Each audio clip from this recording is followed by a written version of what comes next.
Let's talk about your prayer life today. Welcome to Word in Season. We believers, we sometimes struggle with prayer, and then we know, it's okay when you have crisis or some kind of acute issues, you pray, God moves.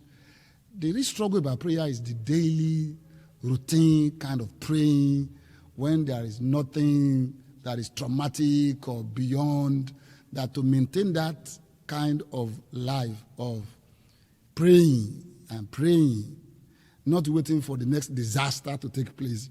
And that's where the struggle is. And let's talk about what do you do with that. I believe that God has not left us alone. He's not abandoned us to just struggle through this all by ourselves. So let's read Romans chapter 8. This is very comforting. Verse 26. Likewise, the Spirit also helps in our weaknesses.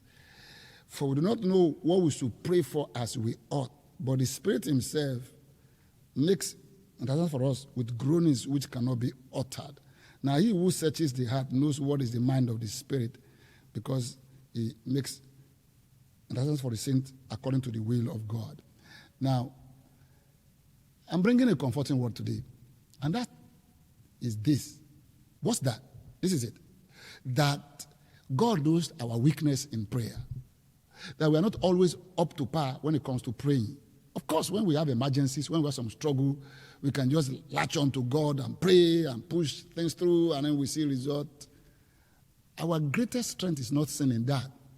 It's actually seen in our day-to-day vibrant prayer life. And that's where the Holy Spirit comes in. He wants to help us. Now you say to me, how does he do that? Practical ways of getting that done. So Paul now told us, how do we join forces with the Holy Spirit to help us to pray? Let's go to chapter 14, 1 Corinthians, verse 15. Paul was saying this, said, what is the conclusion then about praying? He said, I will pray with the Spirit. I will also pray with the understanding. I will sing with the Spirit, and I will also sing with the understanding. Now, Paul is dividing our whole life into two.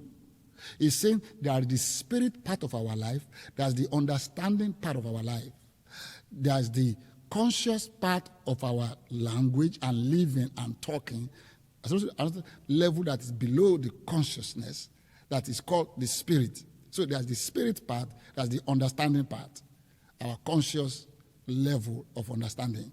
Now, Paul said we can pray from that spirit part, and we can also pray from the understanding part. And also said we can also even sing from that spirit part and sing with the understanding part. Now, that sounds good until we start looking at what is the spirit part of me, what's the understanding part of me. Paul said this in the same chapter, 1 Corinthians 14, in verse 14, it says, for if I pray in a tongue, my spirit prays, but my understanding is unfruitful. All right. So we are trying to differentiate between the spirit and understanding now. Paul said, when I pray in unknown tongue, and I'm speaking in tongues, my spirit, part of me, is praying, but my understanding is not working there. Now, when I'm praying in my known language, and I'm speaking my normal language, and I'm praying, that is praying with understanding. But when I'm praying in tongues, that's my spirit praying. So there's a spirit praying with tongues, that is understanding praying. Now, if I'm going to live life well, if I'm going to be effective in praying, my understanding is limited. My understanding is not always up to par, it's not perfect. But my spirit is exposed to God more. You know why I say so? Because let's look at that praying in tongues. In chapter 14 again, verse 2 says, for he who speaks in a tongue does not speak to men, but to God. Oh, interesting. He's speaking to God. No man understands him. However, in the spirit, he's speaking mysteries or divinely hidden secrets. I like that. That means even when I'm weak, when I'm tired, when I don't feel like praying, my spirit can step in and talk to God beyond my understanding and tell God divinely hidden secrets. They can share secrets. Oh, I love that. Because sometimes I wake up dull. My days may not be just the ordinary. And how do I tap into God's secret? That's by speaking in tongues. Now, verse 4 says, chapter 14, verse 4 says, he who speaks in the tongues edifies himself. That word edifies means to charge himself, to build himself, to strengthen himself, to establish himself.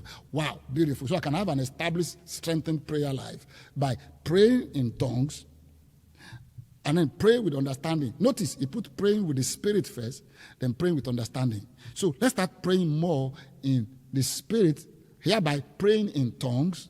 So I will ask you, take that step forward first, praying in the Spirit, and then take the next step, understanding. And with these two together, you can actually build a solid, established prayer life every day. So when you have ordinary days that look so routinized and not so much effective, pray in the Spirit.